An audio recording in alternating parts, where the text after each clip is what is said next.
स्वागत है प्रोग्राम सच्चे सच विच जी। डॉक्टर साहब साडी अगली ईमेल सिडनी आस्ट्रेलिया तो वीर जसप्रीत सिंह जी दी है। ये लिखते हैं, डॉक्टर साहब सत श्री अकाल। भगवंत मान कहंदे कि जय हिंद ते इनकलाब दे नारे इकट्ठे लगाए जाते हैं। कहंदा ये टोपी ईमानदारी दी टोपी है। अपनी स्पीच विच भुल के भी सिੱਖੀ ਜਾਂ सिख मसले की गल नहीं करता। मैनू ਇਹਦੇ ਵਿੱਚ बादल तो वड्डा गद्दार नजर आ रहा है। ਜਿਹੜੇ बादल ਦੇ ਕਾਰਜਕਾਲ ਵਿੱਚ 2-4 ਪੱਗਾਂ ਵਾਲੇ ਬੱਚੇ ਹਨ, ਇਹ ਉਹਨਾਂ ਨੂੰ ਵੀ ਟੋਪੀਆਂ ਪਵਾ ਕੇ ਰਵੇਗਾ। ਮੈਨੂੰ ਇਹ ਟੋਪੀ ਬਹੁਤ ਰੜਕ ਰਹੀ ਹੈ। ਇਹਨੂੰ ਟੀਵੀ ਜਾਂ ਰੇਡੀਓ ਤੇ ਬੁਲਾ ਕੇ ਜਵਾਬਦੇਹ ਕੀਤਾ ਜਾਵੇ। ਕਿਰਪਾ ਕਰਕੇ ਇਹਨੂੰ ਸਵਾਲ ਪੁੱਛੇ ਜਾਣ, ਨਹੀਂ ਤਾਂ ਪੰਜਾਬ 'ਚ ਇੱਕ ਹੋਰ ਦੌਰ ਆਵੇਗਾ ਪੱਗਾਂ ਪੇਟੀਆਂ 'ਚ ਤੇ ਟੋਪੀਆਂ ਸਿਰਾਂ ਤੇ। ਮੂੰਹ ਤੋਂ ਜੈ ਹਿੰਦ ਜੈ ਭਾਰਤ ਇਹ ਨਾਰਾ ਤੁਹਾਡੇ ਨੌਜਵਾਨ ਲਗਾਉਣਗੇ, ਜਿਨ੍ਹਾਂ ਤੋਂ ਤੁਸੀਂ ਸਭ ਤੋਂ ਵੱਧ ਆਸ ਲਗਾਈ ਹੈ ਖਾਲਿਸਤਾਨ ਬਣਾਉਣ ਦੀ। ਵਾਹਿਗੁਰੂ ਜੀ ਕਾ ਖਾਲਸਾ, ਵਾਹਿਗੁਰੂ ਜੀ ਕੀ ਫਤਿਹ। ਜੀ ਡਾਕਟਰ ਸਾਹਿਬ। ਵੀਰ ਜਸਪ੍ਰੀਤ ਸਿੰਘ ਜੀ ਦਾ ਬਹੁਤ-ਬਹੁਤ ਧੰਨਵਾਦ। ਉਹਨਾਂ ਨੇ ਸਾਨੂੰ ਸਿਡਨੀ ਆਸਟ੍ਰੇਲੀਆ ਤੋਂ ਲਿਖਿਆ ਜੀ। ਉਹਨਾਂ ਨੇ ਭਗਵੰਤ ਮਾਨ ਦੇ ਨਾਂ ਨਾਲ ਹੀ ਗੱਲ ਸ਼ੁਰੂ ਕੀਤੀ, ਉਹਦੇ ਨਾਲ ਹੀ ਮੁਕਾਈ ਜੀ ਕਿ ਉਹਨਾਂ ਨੇ ਕਿਹਾ ਵੀ ਜੈ ਹਿੰਦ ਤੇ ਇਨਕਲਾਬ ਜ਼ਿੰਦਾਬਾਦ ਇਹ ਦੋਨੋਂ ਟੁਗੈਦਰ ਜਾਂਦੇ ਨੇ ਨਾਰੇ ਜੀ। ਔਰ ਬੜੇ ਸੱਜੀ ਫੱਬੀ ਟੋਪੀ ਆਮ ਆਦਮੀ ਦੀ ਪਾ ਕੇ ਉਹ ਆਪਣਾ ਕੈਂਪੇਨ ਕਰ ਰਹੇ ਨੇ। ਉਹਨਾਂ ਦੇ ਜਿਹੜੇ ਬਾਕੀ ਵੀ ਨੇ ਉਹਨਾਂ ਦੇ ਵੀ ਸਿਰਾਂ ਤੇ ਵੀ ਪਾਈਆਂ ਹੋਈਆਂ ਨੇ ਜੀ ਜੀ। ਔਰ ਉਹਨਾਂ ਨੇ ਕਿਹਾ ਵੀ ਉਹਨਾਂ ਨੂੰ ਇਹ ਟੋਪੀ ਬੜੀ ਰੜਕਦੀ ਹੈ ਕਿ ਵੀ ਬਾਦਲ ਕੈਂਪੇਨ 'ਚ ਤਾਂ ਫਿਰ ਕਿਤੇ 2-4 ਪੱਗਾਂ ਵਾਲੇ ਨਜ਼ਰ ਆਉਣਗੇ। ਤੇ ਜੇ ਇਹੀ ਹਾਲ ਰਿਹਾ ਤੇ ਇਹਨਾਂ ਦਾ ਕਹਿਣਾ ਵੀ ਆਉਣ ਵਾਲੇ ਪੀਰੀਅਡ ਤੁਸੀਂ ਤਾਂ ਲੱਭਦੇ ਹੋ ਵੀ ਖਾਲਿਸਤਾਨ ਬਣਾਉਣਗੇ ਯੂਥ ਜੀ ਤੇ ਪੱਗਾਂ ਪੇਟੀਆਂ 'ਚ ਤੇ ਟੋਪੀਆਂ ਸਿਰਾਂ ਤੇ। ਦੇਖੋ, ਪਹਿਲੀ ਗੱਲ ਤਾਂ ਮੈਂ ਸਮਝਦਾ ਵੀ ਜਿਹੜੇ ਵੀਰ ਇਸ ਲਾਈਨ ਦੇ ਉੱਤੇ ਸੋਚਦੇ ਨੇ ਉਹਨਾਂ ਨਾਲ ਅਸੀਂ ਕਾਫੀ ਹੱਦ ਤੱਕ ਸਹਿਮਤ ਹੈ ਕਿ ਇੱਕ ਕਲਚਰ ਹੁੰਦਾ ਜੀ, ਜਿਸ ਕਲਚਰ ਨੂੰ ਜਦੋਂ ਤੁਸੀਂ ਪ੍ਰਮੋਟ ਕਰਦੇ ਹੋ। ਹੁਣ ਟੋਪੀ ਦਾ ਜਦੋਂ ਸਵਾਲ ਆਉਂਦਾ ਹੈ, ਔਰ ਜ਼ਾਹਰ ਹੈ ਗੱਲ ਕਰ ਲਈ ਭਗਵੰਤ ਮਾਨ ਤੱਕ ਨਹੀਂ ਹੈ। ਭਗਵੰਤ ਮਾਨ ਤਾਂ ਵੈਸੇ ਵੀ ਸਿੱਖੀ ਸਰੂਪ 'ਚ ਨਹੀਂ ਹੈ, ਪਾਰਟੀ ਵੀ ਉਹਦੀ ਕੋਈ ਅਕਾਲੀ ਦਲ ਨਹੀਂ ਹੈ, ਆਮ ਆਦਮੀ ਪਾਰਟੀ ਹੈ ਜੀ। ਲੇਕਿਨ ਉਹੀ ਜਦੋਂ ਅਸੀਂ ਮੀਡੀਆ ਦੇ ਵਿੱਚ ਖਬਰ ਲੱਗੀ ਦੇਖਦੇ ਹਾਂ ਕਿ ਮਨਜਿੰਦਰ ਸਿਰਸਾ ਜਿਹੜਾ ਕਿ ਦਿੱਲੀ ਗੁਰਦੁਆਰਾ ਕਮੇਟੀ ਦਾ ਬਿਕਰਮ ਮਜੀਠੀਆ, ਜਿੰਨੀ ਪਾਵਰ ਬਿਕਰਮ ਮਜੀਠੀਆ ਪੰਜਾਬ 'ਚ ਇੰਜੋਏ ਕਰਦਾ ਹੈ, ਉੱਥੇ ਜਿਹੜਾ ਮਨਜੀਤ ਸਿੰਘ ਜੀਕੇ ਹੈ ਇਹ ਤਾਂ ਇੱਕ ਖੜਾ ਕੀਤਾ ਹੋਇਆ ਪ੍ਰੋਕਸੀ ਆਊਟਫਿਟ। ਅਸਲੀ ਪਾਵਰ ਮਨਜਿੰਦਰ ਸਿੰਘ ਸਿਰਸੇ ਕੋਲ ਹੈ, ਜਿਹਨੂੰ ਪਿੱਛੇ ਟਿਕਟ ਵੀ ਮਿਲੀ, ਘਰ ਵਾਲੀ ਵੀ ਉਹਦੀ ਬੀਜੇਪੀ ਦੀ ਕੌਂਸਲਰ ਹੈ। ਹੁਣ ਉਹਦੀ ਇੱਕ ਫੋਟੋ ਜਿਹੜੀ ਹੈ ਉਹਦੇ ਲੱਗੀ ਹੋਈ ਹੈ ਕਿ ਉਹਦਾ ਨਾਂ ਲਿਖਿਆ ਹੋਇਆ ਉੱਤੇ, ਤਕੜੀ ਦਾ ਨਾਂ, ਤਕੜੀ ਦਾ ਨਿਸ਼ਾਨ ਔਰ ਬੇਸਬਾਲ ਦੀਆਂ ਟੋਪੀਆਂ ਨੇ ਜੀ। ਔਰ ਉਹ ਬੇਸਬਾਲ ਦੀਆਂ ਟੋਪੀਆਂ ਸਾਰਿਆਂ ਨੇ ਪਾਈਆਂ ਹੋਈਆਂ ਤੇ ਤਕੜੀ ਦਾ ਨਿਸ਼ਾਨ ਹੈ ਉੱਤੇ। ਹੁਣ ਤਕੜੀ ਤਾਂ ਅਕਾਲੀ ਦਲ ਦਾ ਚਿੰਨ੍ਹ ਹੈ, ਔਰ ਕਦੇ ਜਦੋਂ ਇਹ ਆਪਣਾ ਤਕੜੀ ਨਿਸ਼ਾਨ ਵੇਚਦੇ ਹੁੰਦੇ ਸੀ, ਲੋਕਾਂ ਨੂੰ ਵੇਚਣ ਦਾ ਮਤਲਬ ਹੈ ਵੀ ਪ੍ਰਚਾਰ ਕਰਦੇ ਸੀ ਤੇ ਕਹਿੰਦੇ ਜੀ ਇਹ ਤਾਂ ਬਾਬੇ ਨਾਨਕ ਦਾ ਜਿਹੜਾ ਉਹ ਹੱਟ ਹੈ ਜਿੱਥੇ 13-13 ਤੁਲਦਾ ਹੈ। ਸੋ ਹੁਣ ਜੇ ਅਕਾਲੀ ਦਲ ਦਾ, ਔਰ ਬਿਕਰਮਜੀਤ ਮਜੀਠੀਆ ਤੋਂ ਬਾਅਦ ਉਹ ਨੰਬਰ 2 ਮੈਨ ਹੈ ਮੋਸਟ ਇੰਪੋਰਟੈਂਟ ਅਕਾਲੀਆਂ 'ਚ ਜੀ। ਜੇ ਅਕਾਲੀਆਂ ਦਾ ਕੈਂਡੀਡੇਟ ਟੋਪੀ ਦੇ ਉੱਤੇ, ਉਹ ਬੇਸਬਾਲ ਟੋਪੀਆਂ ਨੇ ਉਹ ਵੇਚ ਰਿਹਾ ਹੈ, 4 ਚੁਫੇਰੇ ਵੰਡੀਆਂ ਜਾ ਰਹੀਆਂ ਇਹਨਾਂ ਦੇ ਪੋਲ ਕੈਂਪੇਨ ਦੇ ਤੌਰ ਤੇ ਅਕਾਲੀਆਂ ਦੇ ਆਪਣੇ ਉਮੀਦਵਾਰਾਂ ਦੇ ਲਈ, ਤੇ ਫਿਰ ਭਗਵੰਤ ਮਾਨ ਤਾਂ ਪਹਿਲਾਂ ਹੀ ਕੋਈ ਉਹ ਪੱਗ ਵਾਲਾ ਨਹੀਂ ਹੈ, ਨਾ ਹੀ ਉਹ ਕੋਈ ਪੱਗ ਦੀ ਐਡਵੋਕੇਸੀ ਕਰਦਾ। ਉਹ ਤਾਂ ਪਹਿਲਾਂ ਮਨਪ੍ਰੀਤ ਬਾਦਲ ਦੇ ਨਾਲ ਗਿਆ ਸੀ।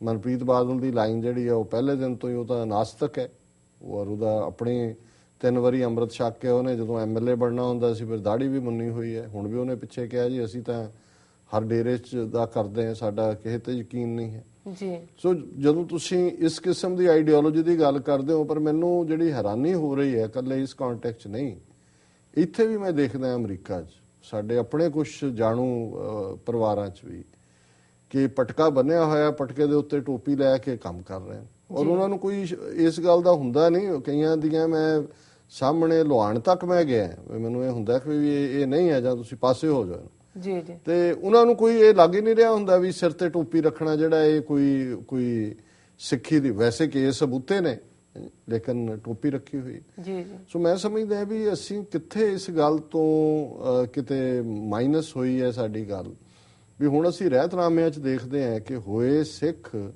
ਸਿਰ ਟੋਪੀ ਧਰੇ, 7 ਜਨਮ ਕੁਸ਼ਤੀ ਹੋਏ ਮਰੇ, ਜੋ ਸਿੱਖ ਗਲ ਮੈਂ ਤਾਗਾ ਮੇਲੇ, ਚੌਪੜ ਬਾਜ਼ੀ ਗਨਕਾ ਖੇਲੇ, ਪਾਗ ਉਤਾਰ ਪ੍ਰਸ਼ਾਦ ਜੋ ਪਾਵੇ, ਸੋ ਸਿੱਖ ਕੁੰਭੀ ਨਰਕ ਸਦਾਵੇ। ਹੁਣ ਇਹ ਰਹਿਤਨਾਮਿਆਂ ਦੀਆਂ ਹਦਾਇਤਾਂ ਨੇ ਕਿ ਵੀ ਭਾਵੇਂ ਗੁਰੂ ਸਾਹਿਬ ਦੇ ਬਚਨਾਂ ਨੂੰ ਭਾਈ ਦਿਆਲ ਸਿੰਘ ਨੇ ਲਿਖਿਆ, ਭਾਈ ਕੇਸਰ ਸਿੰਘ ਨੇ ਲਿਖਿਆ, ਜਾਂ ਭਾਈ ਨੰਦ ਲਾਲ ਨੇ ਰਹਿਤਨਾਮੇ, ਤਾਂ ਇਵੇਂ ਹੀ ਨੇ। ਹੁਣ ਇਹ ਬੜਾ ਸਪਸ਼ਟ ਹੈ, ਜਿਹੜੀਆਂ ਚੀਜ਼ਾਂ ਅੱਜ ਸਾਡੇ 'ਚ ਬੜੀ ਤੇਜ਼ੀ ਦੇ ਨਾਲ ਆਈਆਂ, ਬਿਗਨਿੰਗ ਇੱਥੋਂ ਹੀ ਹੁੰਦੇ ਆ ਵੀ ਹੋਏ ਸਿੱਖ ਸਿਰ ਟੋਪੀ ਧਰੇ 7 ਜਨਮ ਕੁਸ਼ਤੀ ਹੋਏ। ਭਾਵੇਂ ਐਕਸਪ੍ਰੈਸ਼ਨ ਹੀ ਹੈ ਕਿ 7 ਜਨਮ ਕੋਹੜੀ ਹੋ ਕੇ ਮਰੇਗਾ। ਹੁਣ ਮਤਲਬ ਇਹ ਹੈ ਵੀ ਕੋਹੜ ਨੂੰ ਇੱਕ ਬੜੀ ਨਖਿੱਧ ਬਿਮਾਰੀ ਮੰਨਿਆ ਜਾਂਦਾ ਸੀ।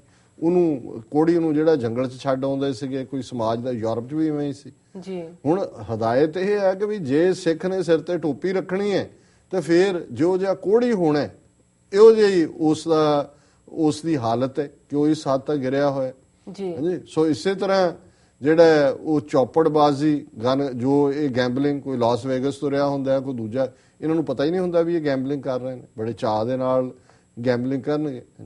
ਔਰ ਪਾਗ ਉਤਾਰ ਪ੍ਰਸ਼ਾਦ ਜੋ ਪਾਵੇ ਸੋ ਸਿੱਖ ਕੁੰਭੀ ਨਾ। ਹੁਣ ਸਿੱਖ ਦੇ ਲਈ ਇਹ ਹਦਾਇਤ ਹੈ ਕਿ ਵੀ ਉਹਨੇ ਭਾਵੇਂ ਉਹ ਘਰ 'ਚ ਵੀ ਬੈਠਾ, ਉਹਨੇ ਨੰਗੇ ਸਿਰ ਰੋਟੀ ਨਹੀਂ ਖਾਣੀ ਹੈ ਜੀ ਜੀ, ਔਰ ਉਹਨੇ ਬਾਹਰ ਨਹੀਂ ਫਿਰਨਾ ਹੈ ਨੰਗੇ ਸਿਰ, ਕਿਉਂਕਿ ਜੇ ਕੇਸ ਗੁਰੂ ਦੀ ਮੋਹਰ ਨੇ ਤਾਂ ਇਹ ਹਰ ਚੀਜ਼ ਉਹਦੇ ਨਾਲ ਜੁੜੀ ਹੋਈ ਹੈ।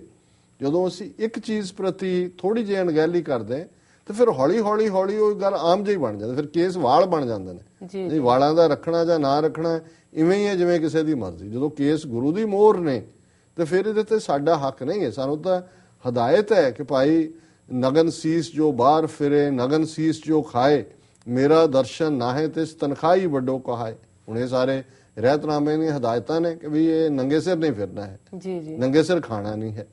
ਲੇਕਿਨ ਕਈ ਵਾਰੀ ਮੈਂ ਦੇਖਦਾ ਵੀ ਚੰਗੇ ਗੁਰਦੁਆਰਿਆਂ ਦੇ ਜਿਹੜੇ ਪ੍ਰਬੰਧਕ ਵੀ ਰਹੇ ਜਾਂ ਦੂਜੇ ਨੇ, ਤੁਸੀਂ ਘਰ ਜਾਓ ਨੰਗੇ ਸਿਰ ਤੁਹਾਨੂੰ ਆ ਕੇ ਬਾਹਰ ਮਿਲਣਗੇ ਜੀ। ਉਹ ਬੈਠੇ ਹੁੰਦੇ ਨੇ, ਉਹਨਾਂ ਨੂੰ ਇਹ ਹੁੰਦਾ ਵੀ ਜਿਹੜਾ ਇਹਦੇ ਚੋਂ ਕੋਈ ਪੱਗ ਲਾ ਕੇ ਟੋਪੀ ਦੀ ਤਰ੍ਹਾਂ ਰੱਖ ਦਿੱਤੀ, ਨੰਗੇ ਸਿਰ ਬੈਠੇ ਹੁੰਦੇ ਨੇ ਸਾਹਮਣੇ, ਖਾ ਵੀ ਰਹੇ ਹੁੰਦੇ ਨੇ ਜੀ। ਸੋ ਮੇਰਾ ਮਤਲਬ ਇਹ ਹੈ ਇਹ ਸਾਰੇ ਤੋਂ, ਹਾਲਾਂਕਿ ਅਸੀਂ ਕੋਈ ਨਫ਼ਰਤ ਨਹੀਂ ਚਾਹੁੰਦੇ ਕਿ ਕਿਸੇ ਬਿਨਾਂ ਤੇ ਹੋਏ, ਪਰ ਜਿਹੜੇ ਘੱਟੋ ਘੱਟ ਸਿੱਖ ਨੇ, ਜੇ ਤੁਸੀਂ ਸਿੱਖ ਵੈਲਿਊਜ਼ ਨੂੰ ਪਰਨਾਏ ਹੋਏ ਹੋ, ਸਿੱਖੀ ਦੇ ਨਾਲ ਤੁਸੀਂ ਪਿਆਰ ਕਰਦੇ ਹੋ, ਗੁਰੂ ਦੀ ਗੱਲ ਮੰਨਣਾ ਚਾਹੁੰਦੇ ਹੋ, ਸਿੱਖ ਦੇ ਸਿਰ ਤੇ ਟੋਪੀ ਕਿਵੇਂ ਆ ਗਈ? ਔਰ ਇਹਨਾਂ ਅਕਾਲੀਆਂ ਦਾ ਹਾਲ ਦੇਖੋ ਵੀ ਇਹ ਕਿਵੇਂ ਭੁੱਲੇ ਹੋਏ ਨੇ।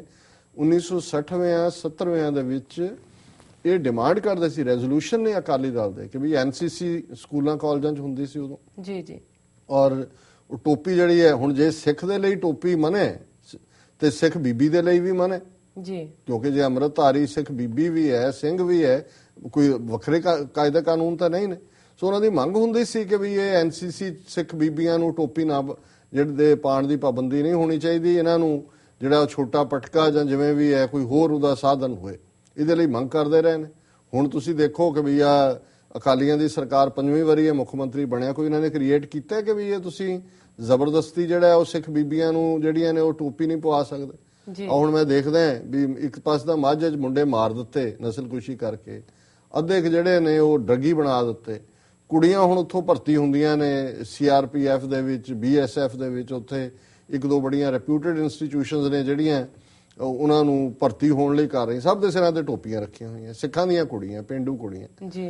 ਹੁਣ ਤੁਸੀਂ ਜੇ ਹੁਣ ਉਹ ਸਾਰਾ ਉਸ ਕਲਚਰ ਨੂੰ ਹੀ ਤੁਸੀਂ ਬਦਲ ਦੇਣਾ ਹੈ, ਟੋਪੀ ਕਲਚਰ ਤੁਸੀਂ ਐਕਸੈਪਟੇਬਲ ਕਰ ਲਿਆ, NCC 'ਚ ਕਰ ਲਿਆ, ਕੁੜੀਆਂ 'ਚ ਕਰ ਲਿਆ, ਦੂਜਿਆਂ 'ਚ ਕਰ ਲਿਆ, ਤੇ ਹੁਣ ਅੱਜ ਆਮ ਆਦਮੀ ਪਾਰਟੀ ਦੇ ਥੱਲੇ ਉਹ ਪੂਰੀ ਉਹ ਕਿਸ਼ਤੀ ਵਰਗੀ ਟੋਪੀ ਜਿਹੜੀ ਹੈ ਗਾਂਧੀ ਵਰਗੀ ਉਹ ਪਾ ਕੇ ਉੱਥੇ ਤੁਰੇ ਫਿਰਦੇ ਨੇ। ਇਸ ਨੇ ਤਾਂ ਸਾਰਾ ਉਹ ਠੀਕ ਕਹਿ ਰਹੇ ਨੇ ਕਿ ਵੀ ਉਹਦੇ ਨਾਲ ਜਿਹੜਾ ਇੱਕ ਦਸਤਾਰ ਦਾ, ਇੱਕ ਤਾਂ ਧਰਮ ਦੇ ਨਾਲ ਜੁੜਿਆ ਹੋਇਆ ਪਾਰਟ, ਇੱਕ ਦਸਤਾਰ ਦਾ ਕਲਚਰ ਹੈ, ਟੋਪੀ ਦਾ ਕਲਚਰ ਨਹੀਂ ਹੈ। ਇਹ ਤਾਂ ਹੈ ਹੀ ਜਿਹੜਾ ਟੋਪੀ ਕਲਚਰ ਇੱਕ ਡਿਫਰੈਂਟ ਸਿਵਲਾਈਜੇਸ਼ਨ ਦਾ ਕਲਚਰ ਹੈ, ਇਹ ਸਾਡੇ ਨਾਲ ਇਹਦਾ ਮੇਲ ਨਹੀਂ ਹੈ। ਪਰ ਕਿਉਂਕਿ ਜਦੋਂ ਅਸੀਂ ਬੇਘਰੇ ਹੁੰਦੇ ਹਾਂ, ਜਦੋਂ ਅਸੀਂ ਆਪਣੀ ਆਜ਼ਾਦੀ ਗਵਾਉਂਦੇ ਹਾਂ, ਤੇ ਫਿਰ ਜਿਨ੍ਹਾਂ ਦੇ ਵਸ ਤੁਸੀਂ ਪੈਂਦੇ ਹੋ ਉਹਨਾਂ ਦੇ, ਹੁਣ ਇਸੇ ਲਈ ਇਕੱਲਾ ਇਹ ਟੋਪੀਆਂ ਦਾ ਨਹੀਂ, ਪੰਜਾਬ 'ਚ ਹੁੱਕਾ ਬਾਰਜ਼ ਕਿੱਥੋਂ ਆ ਗਈਆਂ ਜੀ। ਸਾਰੇ ਸ਼ਹਿਰਾਂ ਦੇ ਵਿੱਚ ਤੁਹਾਡੇ ਜਿਹੜੇ ਇੱਕ ਵੱਡੀ ਗਿਣਤੀ 'ਚ ਮੁੰਡੇ ਕੁੜੀਆਂ ਕਾਲਜ ਯੂਨੀਵਰਸਿਟੀ ਗੋਇੰਗ ਸ਼ਾਮ ਨੂੰ ਹੁੱਕਾ ਬਾਰ 'ਚ ਜਾ ਕੇ ਬੈਠੇ, ਲੁਧਿਆਣੇ 'ਚ, ਅੰਮ੍ਰਿਤਸਰ 'ਚ, ਪਟਿਆਲੇ 'ਚ, ਕੌਣ ਓਨ ਕਰ ਰਿਹਾ ਉਹਨਾਂ ਨੂੰ, ਕਿਵੇਂ ਹੁੱਕਾ ਬਾਰ ਚੱਲ ਰਹੀ ਹੈ ਕਿ ਜੀ ਫਲਾਣਾ ਫਲੇਵਰ ਹੈ, ਢਿਮਕਾ ਫਲੇਵਰ ਹੈ। ਇੱਥੇ ਵੀ ਇੱਕ ਕਿਸੇ ਨੇ ਬੜੇ ਕਲੋਜ਼ ਨੇ ਕਿਹਾ ਜੀ ਬਰਥਡੇ ਹੈ ਜੀ ਤੁਸੀਂ ਆਉਣਾ, ਮੈਂ ਕਿਹਾ ਜੀ ਕਿੱਥੇ, ਕਿ ਜੀ ਅਸੀਂ ਉੱਥੇ ਰੱਖਿਆ ਹੁੱਕਾ ਬਾਰ 'ਚ, ਉੱਥੇ ਨਾਲੇ ਫਨ ਹੋਏਗਾ। ਮੈਂ ਕਿਹਾ ਸ਼ਰਮ ਆਉਣੀ ਚਾਹੀਦੀ ਹੈ ਤੁਹਾਨੂੰ ਕਿ ਵੀ ਤੁਸੀਂ ਜਿਹੜਾ, ਔਰ ਚੰਗਾ ਸਿੱਖ ਘਰਾਣੇ ਦਾ ਮੁੰਡਾ ਕਿ ਵੀ ਤੁਸੀਂ ਹੁਣ ਆਹ ਕੰਮ ਨਹੀਂ ਜੀ, ਉਹ ਤਮਾਕੂ ਨਹੀਂ ਹੁੰਦਾ, ਉਹ ਤਾਂ ਐਵੇਂ ਗੁੜਗੁੜ ਹੁੰਦੀ। ਮੈਂ ਕਿਹਾ ਸ਼ਰਮ ਕਰੋ ਤੁਸੀਂ ਜੀ। ਸੋ ਮਤਲਬ ਹੁਣ ਜਿਹੜਾ ਹਾਲ ਇਸ ਕਿਸਮ ਦੇ ਲੈਵਲ ਤੇ ਚਲਾ ਗਿਆ ਕੰਮ, ਸੋ ਦਿਸ ਇਜ਼ ਸਤਿਗੁਰੂ ਹੀ ਜਾਣੇ ਵੀ ਕਿਵੇਂ, ਲੇਕਿਨ ਇੱਕ ਟੋਟਲੀ ਡੀਜਨਰੇਟ ਕਲਚਰ ਹੈ ਔਰ ਇਹ ਬਿਲਕੁਲ ਜਿਹੜਾ ਹੈ ਉਹ ਇਸ ਨੇ ਸਾਨੂੰ ਥੱਲੇ ਡਿੱਗਿਆ। ਜੀ ਡਾਕਟਰ ਸਾਹਿਬ, ਇਸ ਦੇ ਨਾਲ ਲੈਣੇ ਬ੍ਰੇਕ। ਵੀਅਰਸ ਤੁਸੀਂ ਸਾਡਾ ਇਸ ਤਰ੍ਹਾਂ ਜੁੜੇ ਰਹੋ, ਮਿਲਦੇ ਹਾਂ ਛੋਟੇ ਬ੍ਰੇਕ ਤੋਂ ਬਾਅਦ।